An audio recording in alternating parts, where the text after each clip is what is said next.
Su señoría, hago esto por amor a mi esposa. La voz de Gael resonó en la sala del tribunal, cargada con un temblor tan perfectamente ensayado que por un instante, una parte diminuta y traidora de mí casi le creyó. Estaba de pie, con su traje italiano de corte impecable, uno que yo le había comprado, su postura ligeramente encorvada por el peso de una falsa congoja. Sus ojos, esos ojos color miel que una vez me habían prometido un universo de devoción, ahora estaban fijos en el juez Valadez, brillando con lágrimas contenidas. Pero Lidia, ya no es la misma, continuó, su voz quebrándose en el momento justo. Se ha vuelto frágil. Paranoica, olvida las cosas, se pierde en sus propios pensamientos.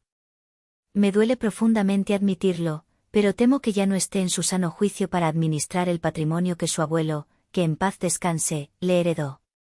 En la primera fila, su madre, Casilda, emitió un sollozo ahogado, un sonido agudo y lastimero que atrajo las miradas de los curiosos.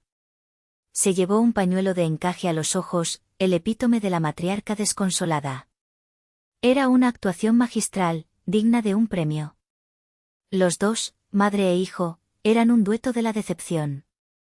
Yo permanecí inmóvil en mi silla de roble, con las manos entrelazadas sobre mi regazo para ocultar el temblor furioso que me recorría. Mi abogada y amiga, Jimena Torres, me lanzó una mirada rápida, un ancla de acero en medio de mi tormenta interna. Asentí levemente. El plan estaba en marcha. Mi rostro era una máscara de neutralidad, una fachada que había perfeccionado durante el último año infernal. No les daría la satisfacción de verme derrumbar. No aquí. No ahora. Mientras el abogado de Gael comenzaba a listar sus preocupaciones y a presentar sus evidencias, mi mente se deslizó hacia atrás, un año antes, a un mundo que parecía pertenecer a otra vida, a otra mujer. La escena era la terraza de nuestra casa en Las Lomas, bañada por la luz dorada del atardecer de la Ciudad de México. 50 de nuestros amigos y familiares más cercanos estaban esparcidos por el jardín, con copas de champán en la mano, celebrando el 45º cumpleaños de Gael. Yo había organizado todo, desde la banda de jazz en vivo hasta el catering de uno de los chefs más renombrados de Polanco. Quería que fuera perfecto. Porque en ese entonces, todavía creía en la perfección de nuestra vida. A mi esposa, Lidia, dijo Gael en su brindis, atrayéndome hacia él con un brazo posesivo alrededor de mi cintura. La arquitecta brillante, la mujer que convierte todo lo que toca en oro. Pero, sobre todo, la mujer que me mantiene con los pies en la tierra. Todos aplaudieron. Yo sonreí, un reflejo condicionado, mientras sentía su pulgar trazar círculos en mi cadera. Era el retrato de una pareja poderosa y enamorada. Pero incluso entonces, las grietas ya estaban allí, finas como cabellos, invisibles para todos menos para mí. Más tarde esa noche, mientras hablaba con un cliente importante sobre un nuevo proyecto de restauración, Gael se acercó, sonriendo. Mi amor, deja que me encargue yo, me interrumpió suavemente, tomando mi copa. Estás mezclando los detalles del proyecto del centro con el de Coyoacán. El estrés te está jugando una mala pasada. Le dirigió una mirada cómplice al cliente. Tiene tanto en la cabeza, a veces necesita que yo sea su memoria externa. Me quedé helada. No había mezclado nada. Estaba en completo control de la conversación. Pero la seguridad con la que lo dijo, la condescendencia amable en su tono, me hizo dudar por una fracción de segundo. El cliente sonrió, incómodo, y cambió de tema. Gael me había desautorizado, me había pintado como una mujer abrumada y confundida, todo bajo el disfraz del cuidado y el amor. No fue la primera vez. Se había convertido en un patrón sutil. ¿Estás segura de que dejaste los planos en la oficina, Lidia? Juraría haberte visto ponerlos en la biblioteca. Luego, los encontraba exactamente donde yo había dicho que estaban. Ah, mira, qué extraño. Debo estar volviéndome loco yo también. Pero la semilla de la duda ya estaba plantada. Me quitaba el teléfono de las manos durante la cena. Es por tu bien, mi vida. Necesitas desconectar. Tu mente va a 1000 por hora. Al principio, lo vi como un gesto de preocupación. Luego me di cuenta de que era una forma de control, de aislarme del trabajo que era mi pasión y mi creación. Minimizaba mis logros con una habilidad pasivo-agresiva que era casi artística. Cuando gané el Premio Nacional de Arquitectura por la restauración de un palacete del siglo XIX, su felicitación fue: «¡Qué maravilla, mi amor! Otro golpe de suerte. Tienes una estrella que te guía». Nunca era mi talento, mi esfuerzo o mis noches sin dormir. Siempre era la suerte, el destino, una fuerza externa que me había elegido al azar. Yo, Lidia Morales, la mujer que había construido un imperio desde cero, la que podía visualizar estructuras complejas y gestionar equipos de docenas de personas, estaba siendo lentamente convencida de que no podía confiar en mi propia mente. Y la parte más aterradora es que casi funcionó. Y por eso, su señoría, solicitamos la tutela temporal de los bienes de mi esposa, para protegerla de sí misma. La voz del abogado de Gael me trajo de vuelta al presente helado de la sala del tribunal. Protegerla de sí misma. La audacia era tan monumental que casi me hizo reír. Querían protegerme, sí. Proteger mi fortuna para que cayera directamente en sus bolsos. Miré a Gael. Seguía de pie, con la cabeza inclinada en una muestra de humilde devoción. Era un depredador vestido con piel de cordero. Y yo, su presa designada, estaba a punto de demostrarle que esta oveja tenía colmillos de acero. Para entender por qué estuve a punto de caer, por qué permití que las grietas se convirtieran en abismos, hay que entender de dónde vengo. No nací en Las Lomas. Crecí en la colonia Doctores, en un pequeño apartamento donde las paredes parecían impregnadas del olor a trabajo duro y ansiedad financiera. Mis padres eran gente buena y honrada, mi padre un mecánico y mi madre una costurera, pero vivían al día, siempre a un recibo inesperado de la catástrofe. El dinero no era un tema de conversación, era un silencio denso y pesado que se cernía sobre cada cena, cada decisión, cada sueño aplazado. Ese silencio fue el motor de mi vida. Me juré a mí misma, con la ferocidad de una niña que ha visto a su padre envejecer prematuramente por la preocupación, que yo nunca viviría así. Quería seguridad, independencia, la libertad de respirar sin el peso aplastante de la deuda. Quería construir. El único en mi familia que entendía esa ambición era mi abuelo Isidoro. Él había empezado con un pequeño taller de carpintería y lo había convertido en una exitosa empresa de construcción. Era un hombre de manos callosas y mente afilada. Él no veía mi ambición como algo extraño en una niña, la veía como una herencia. «¿Tú tienes la madera, Lidia?», me decía, golpeando suavemente mi sien con su dedo índice. «No dejes que nadie te diga que no puedes construir tu propio rascacielos». Él fue mi mentor, mi inspiración, mi héroe. Así que cuando falleció y su testamento reveló que me había dejado el fruto de toda su vida de trabajo, 80 millones de pesos en inversiones y propiedades, no sentí solo gratitud. Sentí el peso sagrado de un legado. Esa herencia no era un billete de lotería, era la armadura que me había prometido a mí misma, la materialización de la seguridad por la que había luchado toda mi vida. Era el legado de mi abuelo. Y fue precisamente esa herencia la que encendió la mecha de la codicia en mi propio hogar. Recuerdo el día que le di la noticia a Gael. Estábamos en nuestro 7º año de matrimonio. Lo había conocido en una conferencia, un hombre encantador y carismático que parecía genuinamente fascinado por mi trabajo. Me cortejó con una intensidad que confundí con pasión. Era un consultor de negocios, un título vago que nunca se traducía en un trabajo concreto, pero yo, enamorada y deseosa de tener un compañero, no hice demasiadas preguntas. Cuando le hablé de la herencia, sus ojos brillaron de una manera que nunca antes había visto. No era alegría por mí. Era el brillo febril de un buscador de oro que acaba de encontrar la veta madre. 80 millones, susurró, como si saboreara cada sílaba. Luego me abrazó, pero su abrazo se sentía diferente, posesivo. Mi amor, esto es maravilloso. Pero también es una responsabilidad enorme. Una carga tan grande podría ser demasiado para ti ahora mismo, con todo el estrés que manejas. Esa fue la primera vez que usó la palabra carga. Y a partir de ahí, la campaña de manipulación se intensificó de manera exponencial, convirtiendo mi hogar en un museo de artefactos de gaslighting. La primera pieza de la colección fue mi agenda. Solía tener una memoria fotográfica para las citas y los plazos. De repente, las reuniones empezaron a cambiar de hora, sin que yo lo supiera. Te lo dije ayer por la noche, Lidia, ¿no te acuerdas? La junta con los inversionistas es a las 10, no a las 12. Yo no recordaba esa conversación. Pero él insistía con tanta convicción, con una pizca de lástima en su voz, que empecé a dudar de mí misma. Comencé a llenar mi teléfono de alarmas y recordatorios, sintiéndome ansiosa y desorganizada. Meses después, descubriría que él accedía a mi calendario compartido y modificaba las citas. La segunda pieza fue la campaña de aislamiento, dirigida por la maestra titiritera, Casilda. Cada vez que nos reuníamos con amigos o familiares, ella encontraba la manera de mencionar mi frágil estado. ¿Cómo sigue Lidia?, preguntaba a Gael en voz alta, como si yo no estuviera allí. Pobrecita, se exige demasiado. El otro día me llamó para preguntarme la misma cosa 3 veces.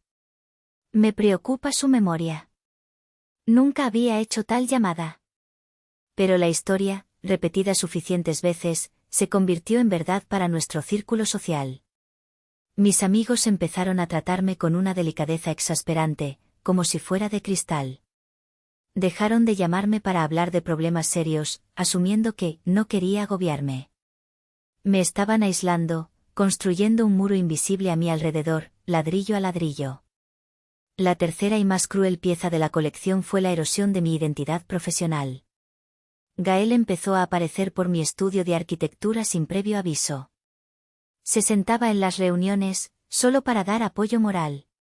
Pero su apoyo consistía en interrumpirme para clarificar un punto que yo ya había explicado perfectamente, o en tomar la palabra para hablar de nuestros planes de expansión, usando el plural para diluir mi autoridad. Lidia y yo hemos estado pensando, decía, apropiándose de mis ideas. Ante mi equipo, me trataba con una condescendencia protectora. Dejemos que Lidia descanse un poco, ha tenido una semana difícil. Yo me encargo de esto. Mis propios empleados empezaron a dirigirse a él para tomar decisiones. Estaba convirtiéndome en una extraña en mi propia empresa, el imperio que yo había construido. Gael y Casilda no estaban simplemente tratando de volverme loca. Estaban creando una narrativa, un expediente meticuloso de mi supuesta incompetencia. Cada llave, perdida, cada cita, olvidada, cada comentario, preocupado, era un ladrillo más en la prisión psicológica que estaban construyendo a mi alrededor. Y lo hacían con sonrisas, con abrazos, con palabras de amor. Esa era la parte más diabólica. Me estaban apuñalando con cuchillos envueltos en seda. Me sentía como si estuviera caminando en una niebla constante, cuestionando cada pensamiento, cada recuerdo. ¿Realmente había olvidado esa llamada? ¿De verdad había dicho eso? La soledad era aplastante. Estaba rodeada de gente, pero más sola que nunca. Y en mis momentos más oscuros, en la quietud de la noche, una pregunta aterradora se deslizaba en mi mente, ¿y si tienen razón? ¿Y si de verdad estoy perdiendo la cabeza? La escalada final fue tan rápida y brutal que me dejó sin aliento. Una vez que la herencia estuvo legalmente en mis cuentas, la preocupación de Gael se transformó en una ofensiva total. El objetivo ya no era solo sembrar la duda, era obtener un diagnóstico oficial. He estado investigando, mi amor, me dijo una noche, su tono era una mezcla de ternura y seriedad. Y creo que podrías estar sufriendo de agotamiento suprarrenal severo. ¿Afecta la memoria, el juicio? He concertado una cita para ti con el doctor Armijo. Es el mejor en su campo. Un viejo amigo de la familia. El doctor Armijo. El nombre me sonó vagamente. Luego recordé, era el compañero de golf de su padre, un psiquiatra conocido por su ética flexible. Me negué rotundamente. La idea de ser evaluada por un títere de su familia me provocó un pánico helado. Mi negativa fue exactamente lo que él esperaba. Le permitió escalar su narrativa. ¿Lo ves?, le gritó a su madre por teléfono, asegurándose de que yo lo escuchara desde la otra habitación. Está en negación. Se niega a recibir ayuda. Esto es más serio de lo que pensábamos, mamá. Comenzó a provocar peleas de la nada. Cuestionaba gastos de la empresa que ya habíamos discutido y aprobado, me acusaba de ser irresponsable con nuestro futuro. Me empujaba, buscando una reacción, una explosión de ira o frustración. Y cuando finalmente la conseguía, cuando mi voz se elevaba, agotada y acorralada, yo no sabía que él estaba grabando. Pequeños fragmentos de audio, mis palabras sacadas de contexto, editadas para sonar como los desvaríos de una mujer histérica. Eran sus pruebas. Me sentía atrapada en una telaraña, y cada movimiento que hacía para liberarme solo parecía enredarme más. La niebla en mi mente se hizo más densa.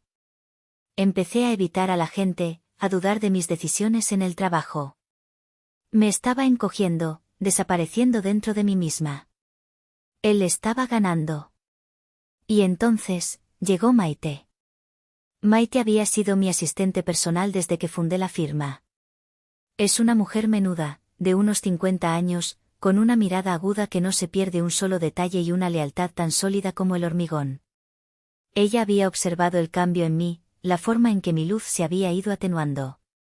Había visto la creciente influencia de Gael en la oficina. Y no le gustaba. Una tarde, entró en mi oficina y cerró la puerta, algo que rara vez hacía. Su rostro estaba pálido, sus labios apretados en una línea fina. Lidia, tenemos que hablar, dijo, su voz apenas un susurro. Hay algo que no está bien. Con las finanzas. Me explicó que había notado una serie de pagos mensuales, bastante cuantiosos, a una empresa de consultoría llamada Servicios Estratégicos Ferrer. Las facturas eran increíblemente vagas, servicios de asesoría estratégica, análisis de mercado, optimización de procesos. No había informes, ni entregables, ni rastro de ningún trabajo real. El nombre me pareció extraño, Lidia, continuó Maite, evitando mi mirada. Ferrer. Como el apellido de Gael. Así que hice algo que no debía. Busqué el registro de la empresa. Puso una hoja de papel sobre mi escritorio. Era el acta constitutiva. La empresa había sido creada hacía 3 años, justo después de que nos casáramos. Y solo había un socio. Gael Ferrer. El aire abandonó mis pulmones. Estaba robándome. Durante 3 años, mi propio marido había estado desviando fondos de mi empresa a una cuenta fantasma. Pero la verdadera daga, el golpe que destrozaría todo, aún estaba por llegar. Eso no es todo, dijo Maite, y esta vez me miró directamente a los ojos, su propia mirada llena de una furia protectora. Hoy, Gael estaba en su estudio. Dejó la puerta entreabierta. Estaba hablando por teléfono con su madre. Pensé que no era asunto mío, pero luego escuché tu nombre. Maite respiró hondo. Él dijo, el informe del doctor Armijo está casi listo. Unas semanas más y la declaran incompetente. El dinero será nuestro, mamá. Y lo mejor es que ella misma está empezando a creer que está loca. Maite se detuvo, esperando mi reacción. Pero yo no me moví. No grité. No lloré. En lugar de eso, una sensación extraña y aterradora se apoderó de mí. Fue como si una campana de cristal hubiera descendido sobre mí, silenciando el caos del mundo exterior. En ese silencio, la niebla que había nublado mi mente durante meses se disipó de golpe, evaporada por el calor blanco de la traición absoluta. Todo encajó. Las llaves perdidas, las citas cambiadas, los susurros preocupados, el aislamiento, el psiquiatra. No eran actos aleatorios de un marido controlador. Eran movimientos calculados en un tablero de ajedrez. Una estrategia metódica y cruel diseñada para despojarme no solo de mi fortuna, sino de mi propia identidad, de mi cordura. Él no creía que yo estuviera loca. Él necesitaba que yo, y que el mundo, creyeran que estaba loca. Era su coartada. Era su plan maestro. Levanté la vista hacia Maite. Y por primera vez en mucho tiempo, mis ojos estaban completamente claros. La mujer asustada y confundida había muerto en esa silla. En su lugar, nació algo nuevo.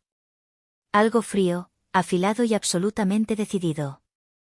Maite, dije, y mi propia voz me sorprendió por su calma letal. Consígueme a Jimena Torres en la línea. Ahora mismo. La guerra no había terminado. Acababa de empezar. Y yo iba a quemar su mundo hasta los cimientos. La llamada a Jimena fue como recibir una transfusión de acero líquido. Jimena Torres no era solo una de las mejores abogadas de litigios de la ciudad, había sido mi compañera de cuarto en la universidad, la que me había visto llorar por exámenes y celebrar mis primeros contratos. Conocía mi historia, conocía mi lucha. Lo sabía, fue lo primero que dijo después de que terminé de contarle todo, sin omitir ni un solo detalle, desde las sospechas de Maite hasta la llamada telefónica. No había sorpresa en su voz, solo la confirmación sombría de algo que probablemente ella ya sospechaba. Estos parásitos siempre siguen el mismo manual. Están jugando en dos frentes, Lidia. El primero es psicológico, te desacreditan, te rompen, para que seas un testigo poco fiable en tu propia vida. El segundo es financiero, te desangran lentamente. Necesitamos pruebas contundentes para ambos frentes. Esa noche, no dormí. Pero no fue una noche de insomnio ansioso. Fue una noche de claridad febril. Con la guía de Jimena por teléfono, tracé el mapa de mi contraofensiva. El primer paso, y el más difícil, era seguir actuando. Tenía que volver a casa y ponerme la máscara de la mujer frágil y confundida. Tenía que dejar que Gael creyera que su plan estaba funcionando a la perfección. Cuando llegué a casa, él estaba en la sala, leyendo una revista con una expresión de serena satisfacción. ¿Dónde estabas, mi amor?, preguntó, su tono era una caricia condescendiente. Me tenías preocupado. Respiré hondo, invocando a la actriz que no sabía que llevaba dentro. Lo siento, murmuré, frotándome las sienes. Tuve un mal día. Creo que necesito acostarme. Él sonrió, una sonrisa que ahora me revolvía el estómago. Claro que sí, cariño. Descansa. Yo me encargo de todo. Mientras subía las escaleras, sentí su mirada en mi espalda, una mirada que no era de amor, sino de un científico observando a su espécimen de laboratorio. Al día siguiente, comenzó la operación. Jimena me recomendó una firma de auditores forenses, los mejores del país. Eran discretos, caros y absolutamente despiadados. Me reuní con ellos en un café anónimo, lejos de mis rutas habituales. Les entregué toda la información que Maite había recopilado sobre Servicios Estratégicos Ferrer. Su trabajo era seguir el rastro del dinero, desenterrar cada transacción, cada factura falsa, cada peso robado. Mientras ellos trabajaban en las sombras, yo me encargaba de mi parte.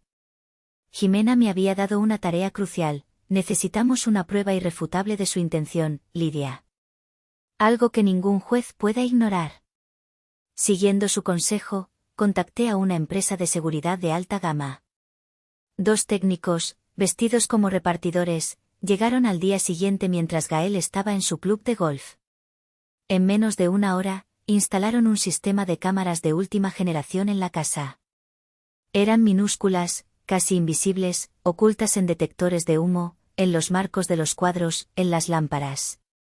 La más importante fue la que colocaron en la lámpara de escritorio de mi propio estudio en casa, el lugar que Gael había reclamado como su oficina personal, el nido desde donde dirigía su conspiración. La instalación quedó registrada con una orden de trabajo por actualización del sistema de seguridad del hogar, fechada y pagada. Era nuestra póliza de seguro legal.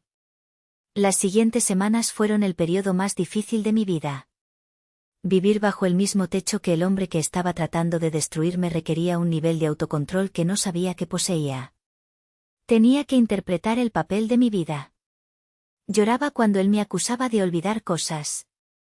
Me mostraba ansiosa y dependiente, pidiéndole ayuda con tareas sencillas. Le dejaba ganar las discusiones. Cada sonrisa que le ofrecía era veneno en mis labios. Cada caricia que soportaba era como tocar a una serpiente. Pero cada noche, después de que él se dormía, yo me deslizaba fuera de la cama y bajaba a mi verdadero estudio en el sótano. Allí, con los auriculares puestos, veía las grabaciones del día. Era una tortura autoinfligida. Veía a Gael hablando por teléfono con su madre, riéndose de mi deterioro. Hoy creyó que había perdido las llaves del Mercedes. Estaban en su bolso todo el tiempo, mamá. Es como quitarle un dulce a un niño, le decía en una llamada. Sigue presionando con el médico, hijo, le aconsejaba Casilda. Necesitamos ese informe antes de que los nuevos auditores que contrató empiecen a hacer preguntas. Esa fue la confirmación. Su miedo no era que yo gastara el dinero.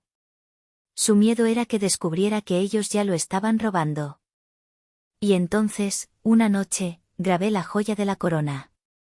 Casilda había venido a cenar. Después, los dos se retiraron a mi estudio. La cámara de la lámpara capturó la escena con una claridad perfecta. Gael sirvió 2 vasos de whisky Macallan 18, una de mis botellas más caras. Levantó su vaso. Por el futuro, mamá. Un futuro donde la inteligencia finalmente toma el control de la fortuna. Casilda sonrió, un gesto depredador en su rostro maquillado. Por ti, mi rey. Siempre supe que eras tú quien merecía llevar las riendas. Esa mujer nunca fue suficiente para ti. Chocaron sus vasos. Pronto, hijo. Pronto todo esto será tuyo. Guardé el archivo de vídeo en un disco encriptado. Era mi bomba atómica. Mientras tanto, los auditores forenses me entregaron su informe preliminar. Era peor de lo que había imaginado. Gael no solo había creado una empresa fantasma, había falsificado mi firma en docenas de documentos para autorizar pagos. El desfalco no era de unos pocos miles de pesos. Ascendía a más de 15 millones. Y entonces encontraron el golpe de gracia. El acta constitutiva de Servicios Estratégicos Ferrer. Tenía 2 socios fundadores. El primero, como ya sabíamos, era Gael Ferrer. El segundo, su madre. Casilda Vargas. No solo era la instigadora emocional, era una cómplice activa, en un delito grave. Tenía todo lo que necesitaba. La prueba de la conspiración para declararme incompetente. Y la prueba del crimen que esa conspiración intentaba ocultar. Tenía 2 armas, y el mundo de Gael y Casilda estaba en mi punto de mira. Llamé a Jimena. Es la hora, le dije. Al día siguiente, Gael recibió una notificación. Yo había solicitado el divorcio y una orden de alejamiento. Pero la verdadera sorpresa fue cuando recibió la citación judicial. No era por el divorcio.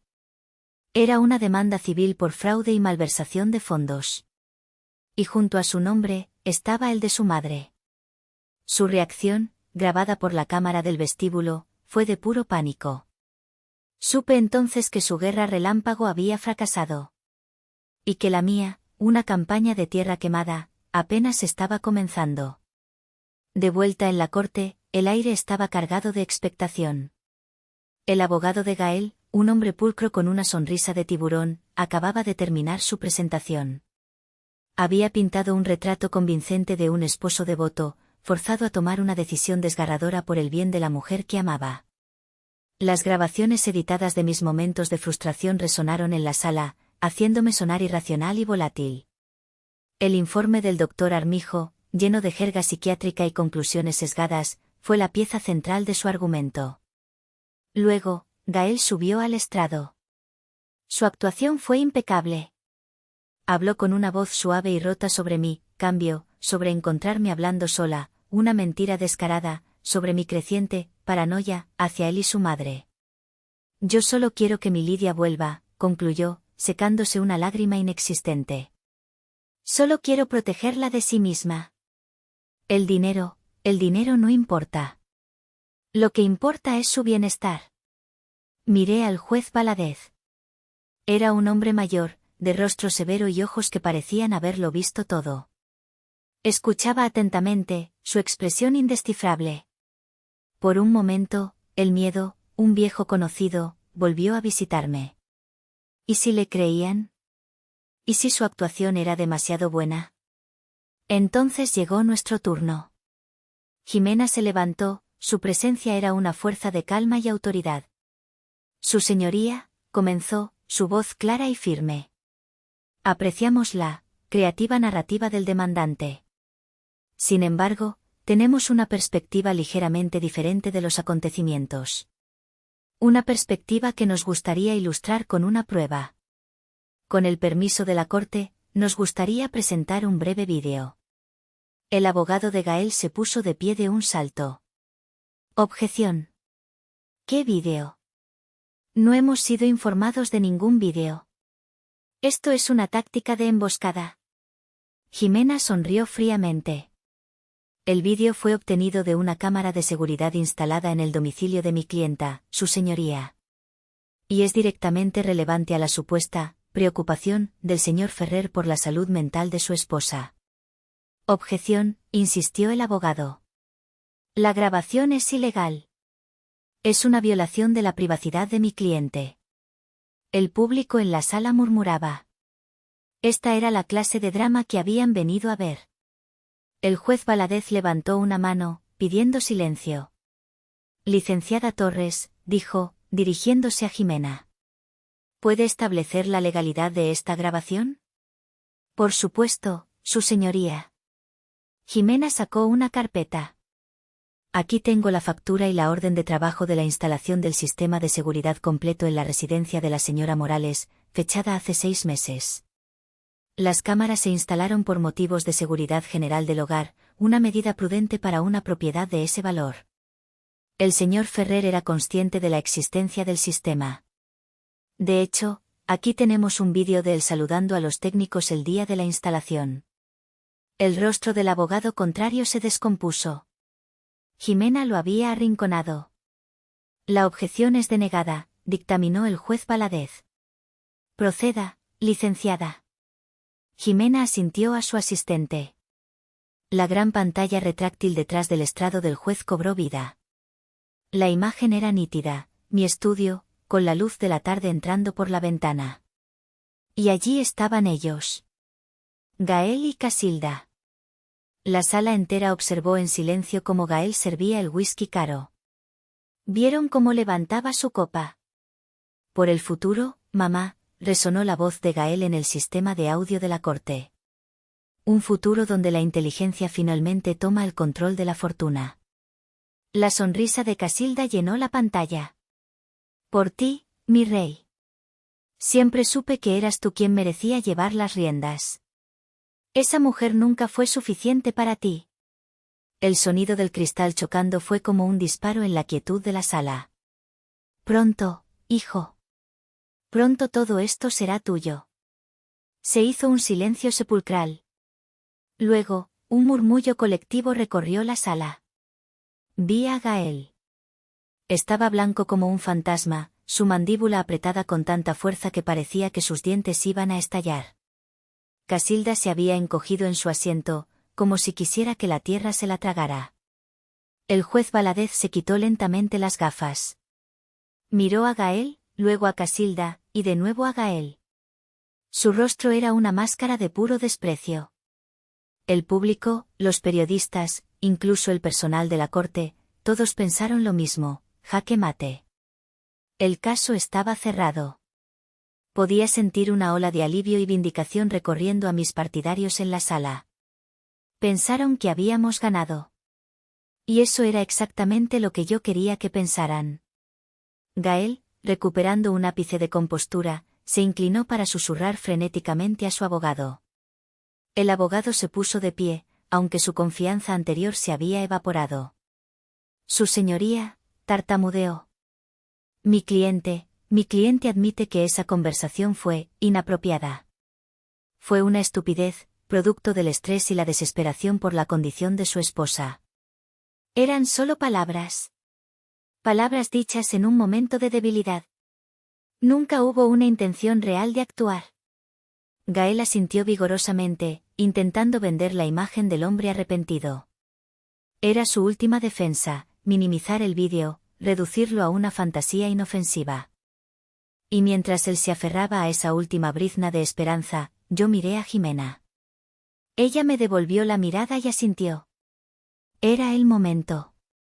La carnada había funcionado. El pez había picado. Ahora, era el momento de tirar del sedal y arrastrarlo a la orilla. Jimena dejó que las palabras del abogado de Gael flotaran en el aire por un momento, permitiendo que su patética excusa se asentara en la mente de todos. Luego, se acercó al estrado con una calma deliberada que era mucho más aterradora que cualquier grito. «Palabras, su señoría», repitió Jimena, su voz era suave pero cortante como el filo de un bisturí. «¿Dichas en un momento de desesperación?» «Es una interpretación interesante». Hizo una pausa, su mirada recorriendo a Gael y Casilda, quienes se removieron incómodos en sus asientos. «Pero es una interpretación incorrecta», continuó. «Porque ese vídeo, aunque ciertamente perturbador, no es la razón principal por la que estamos aquí hoy. La conspiración para declarar incompetente a mi clienta, para despojarla de su juicio y su identidad, no era el objetivo final». Se giró para mirar directamente al juez Valadez. Era una medida de distracción.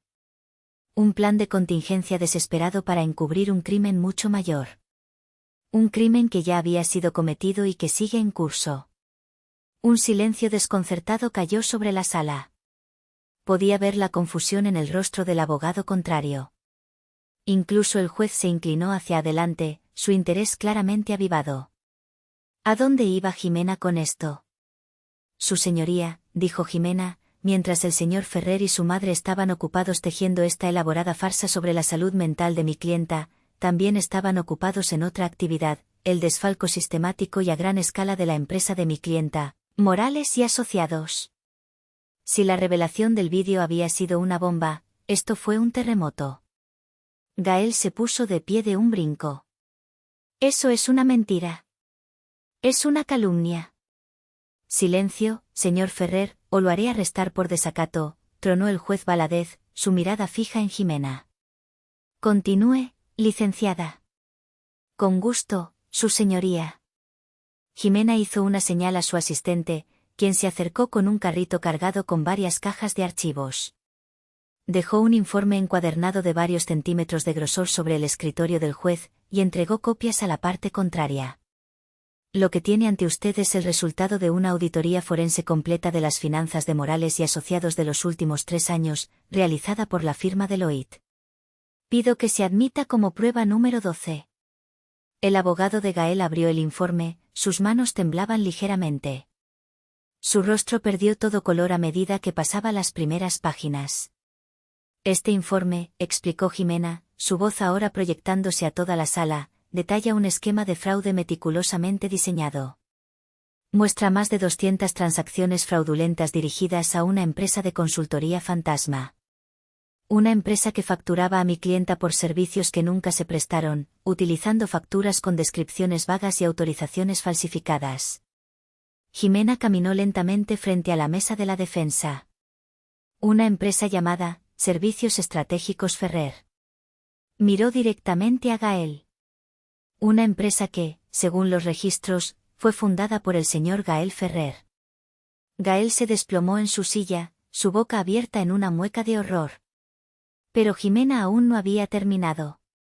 El informe detalla cómo esta empresa fantasma ha desviado fondos de Morales y Asociados por un monto total, hasta la fecha, de 15.432.000 pesos.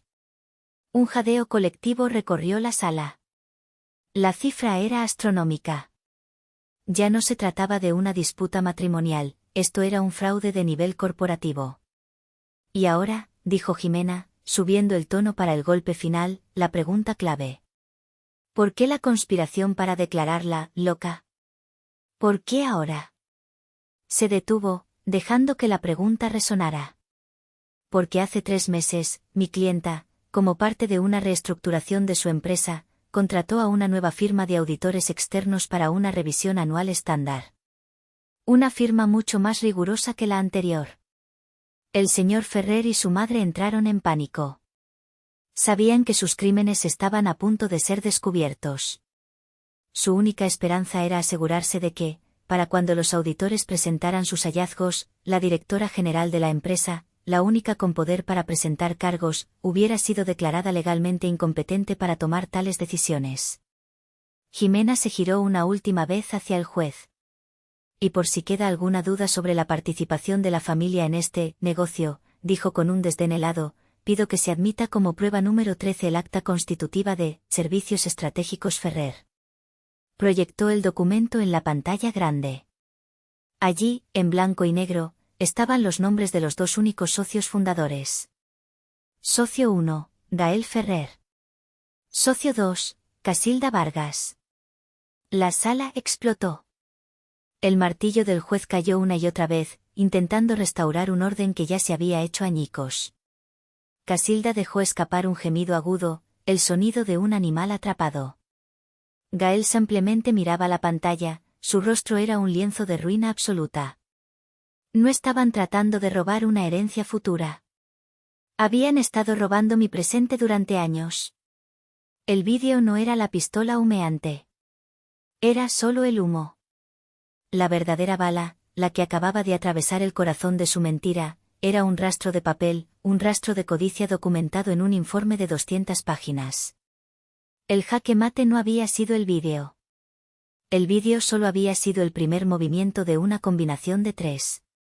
Y ellos, en su arrogancia, nunca vieron venir los otros dos. El caos que siguió fue una sinfonía de justicia largamente esperada. El martillo del juez Valadez golpeaba la madera con una furia que parecía personal, cada golpe una sentencia contra la red de mentiras que se había tejido en su sala.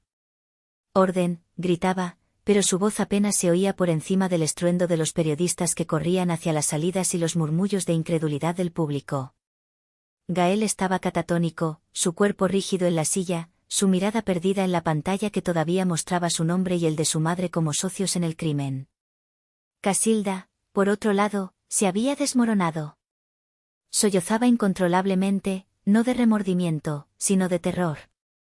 La elegante matriarca se había convertido en una figura patética, su maquillaje corrido, su compostura hecha trizas. Su abogado, un hombre que hacía una hora rebosaba de confianza, ahora parecía un ciervo atrapado en los faros de un camión. Hojeaba el informe de la auditoría con manos sudorosas, buscando una salida, una negación, una defensa que sabía que no existía. Finalmente, el juez logró imponer un frágil silencio. Se reclinó en su silla, pero su cuerpo entero vibraba de indignación. Se quitó las gafas, las limpió lentamente con un pañuelo, y luego fijó su mirada en Gael y Casilda. Era la mirada de un hombre que había presidido miles de casos de miseria humana, pero que rara vez había visto una traición tan calculada y cruel. Señor Ferrer, señora Vargas, comenzó el juez, su voz era baja y ominosa, en mis 30 años en este tribunal he visto codicia, he visto engaño y he visto crueldad.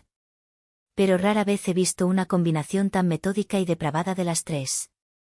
Se puso de pie, un acto que silenció hasta el último susurro. La petición para la tutela de los bienes de la señora Lidia Morales no solo es denegada, es desestimada con el más absoluto prejuicio.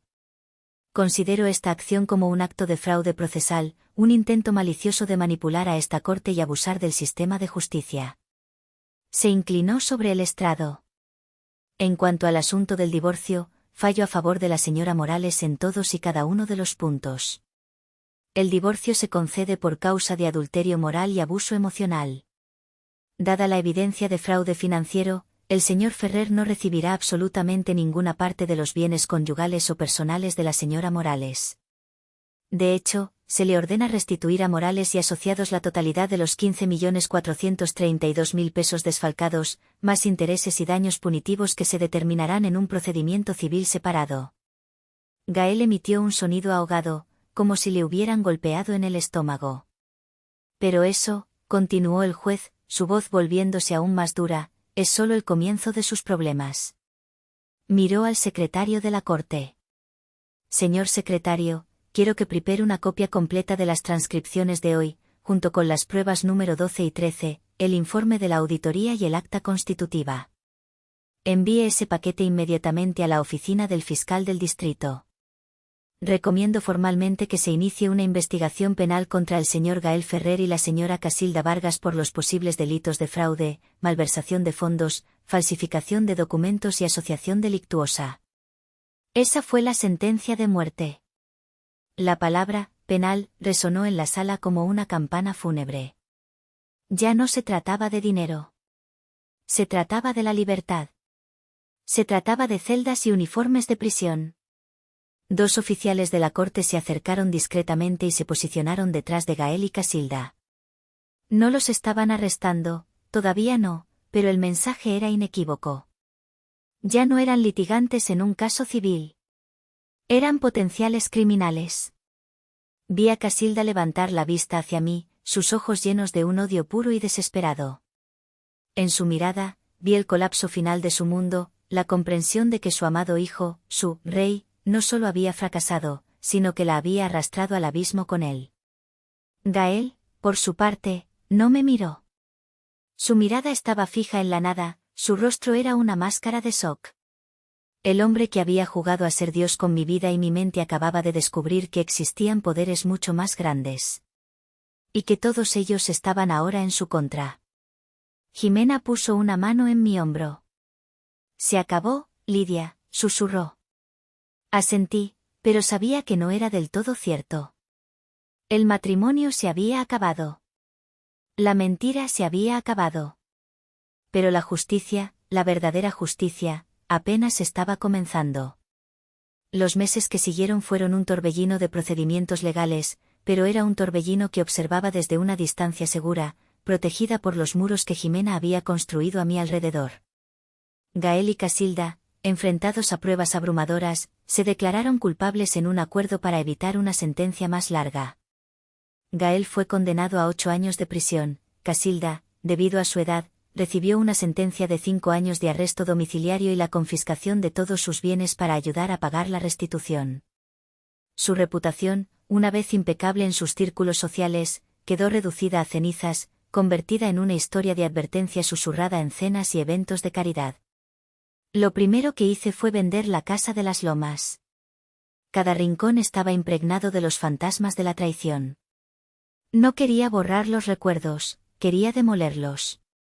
Con parte del dinero, compré un loft luminoso y minimalista en La Condesa, un espacio que era solo mío, sin ecos del pasado. El resto, junto con una porción significativa de la herencia de mi abuelo, lo destiné a un nuevo proyecto. No era un edificio de oficinas o un complejo de lujo.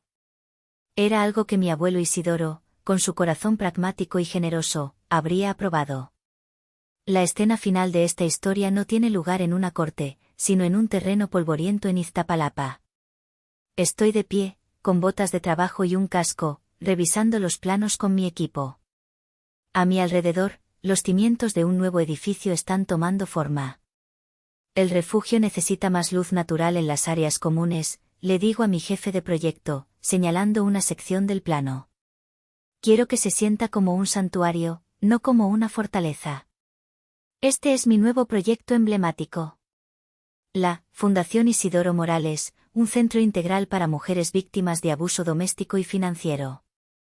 Ofrecerá refugio seguro, asesoría legal gratuita, capacitación laboral y terapia psicológica. Es un lugar para reconstruir, ladrillo a ladrillo, las vidas que otros intentaron demoler. Miro la estructura de acero que se eleva contra el cielo azul de la ciudad. Gael intentó convencerme a mí, y al mundo, de que yo estaba rota, de que mis cimientos eran inestables, para poder tomar el control de lo que yo había construido. Pero al final, lo único que logró fue obligarme a examinar esos cimientos. Y al hacerlo, descubrí que estaban hechos de un material que él nunca podría entender, resiliencia. Me mostró cuán fuerte podía ser cuando decidí reconstruirme desde mis propios planos. ¿Fui demasiado lejos al exponerlos a un castigo penal? ¿Debería haber buscado una solución más privada, menos destructiva? Tal vez. Pero la justicia a veces exige que quememos los puentes hasta los cimientos, no por venganza, sino para asegurarnos de que los monstruos del pasado no puedan volver a cruzarlos jamás. Gracias por acompañarme en esta historia. Si te ha gustado, No olvides suscribirte para no perderte la próxima.